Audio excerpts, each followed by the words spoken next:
जय श्री हरि। गरुड़ पुराण के अनुसार अकाल मृत्यु क्यों होती है?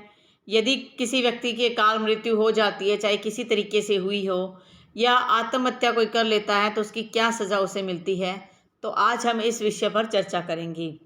गरुड़ पुराण हिंदू धर्म के 18 महापुराणों में एक धार्मिक ग्रंथ है।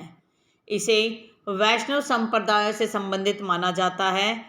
इस ग्रंथ में मृत्यु के बाद सद्गति प्राप्त करने वाला क्या साधन है, उसकी चर्चा की गई है। गरुड़ पुराण ग्रंथ में भगवान विष्णु और पक्षीराज गरुड़ के बीच की बातचीत में जीवन मृत्यु, स्वर्ग नरक और मृत्यु के बाद आत्मा का क्या होता है, इसके बारे में विस्तार पूर्वक वर्णन किया गया है। गरुड़ पुराण में बताया गया है कि मृत्यु काल यानी कि जब मृत्यु का समय पास होता है, तब जीवात्मा से प्राण और देह का वियोग होता है।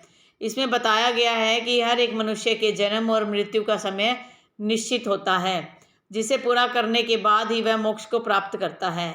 लेकिन अब सवाल ये उठता है कि यदि कोई व्यक्ति अपनी पूरी उम्र न पाकर बीच में ही अकाल मृत्यु का शिकार हो जाता है, तो ऐसे में जो जीवात्मा होती है, यानी कि जो हमारी आत्मा जिसे हम बोलते हैं, वो कहाँ जाती है, उसका क्या होता है।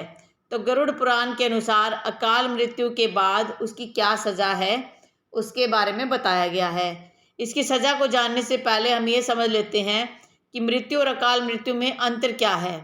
गरुड़ पुराण के अनुसार किसी भी व्यक्ति के जीवन के 7 चक्र निर्धारित होते हैं।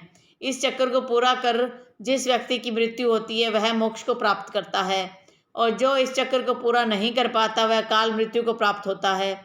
ऐसे लोगों की जीवात्मा को कई तरह के कष्ट भोगने पड़ते हैं। अकाल मृत्यु से मिलने वाले दंड से पहले ये जानना जरूरी है कि गरुड़ पुराण में किस मृत्यु को अकाल मृत्यु की श्रेणी में रखा गया है। गरुड़ पुराण के सिंहावलोकन अध्याय में ये बताया गया है कि अगर किसी की मृत्यु भूख से पीड़ित होकर या किसी भी हिंसक प्राणी द्वारा फांसी लगाकर, जहर पीकर, आग से जल के, जल में डूबने से, सांप के काटने से या किसी दुर्घटना के कारण या फिर आत्महत्या करने से होती है, जब इन परिस्थितियों में मृत्यु होती है तो वो अकाल मृत्यु मानी जाती है। इन सभी मृत्यु में गरुड़ पुराण में आत्महत्या को सबसे घटिया और निंदनीय अकाल मृत्यु माना गया है। आत्महत्या को भगवान विष्णु ने परमात्मा का अपमान करने के बराबर माना गया है। कैसे होती है अकाल मृत्यु, उसके बारे में जान लेते हैं।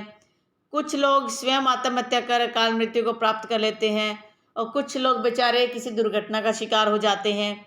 इसे लेकर हमारे पुराने वेद जो हैं, उनमें बहुत कुछ बताया गया है कि व्यक्ति 100 वर्ष तक जीवित रह सकता है।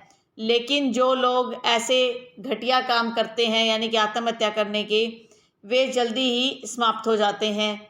जीवन में कई ऐसे महादोष होते हैं जिनके कारण व्यक्ति जो है कम उम्र में ही दुनिया छोड़कर चला जाता है।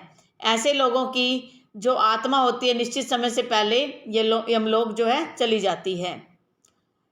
ऐसे लोग जिनकी मृत्यु प्राकृतिक रूप से होती है, उनकी आत्मा 3, 10, 13 या 40 दिनों के भीतर दूसरा शरीर धारण कर लेती है। लेकिन आत्महत्या का अपराध करने वालों की आत्माएं तब तक भटकती रहती है जब तक उसका समय काल ईश्वर द्वारा निर्धारित नहीं किया जाता। ऐसी जीवात्मा को न ही स्वर्ग मिलता है और न ही नर्क। ऐसी जीवात्मा स्वर्ग और नर्क के बीच में भटकती रहती है। कई बार हम कहते हैं ना, भूत प्रेत बन गया, या वह व्यक्ति जो है उसकी आत्मा मुझे दिखाई दी है, तो ये अकाल मृत्यु के ही कारक होते हैं। क्योंकि जब अकाल मृत्यु होगी तो उनकी कुछ इच्छाएं बाकी रह जाती हैं, और वो जो इच्छाएं पूर्ण नहीं होती, इस वजह से उनकी आत्मा भटकती रहती है। ओम नमः शिवाय।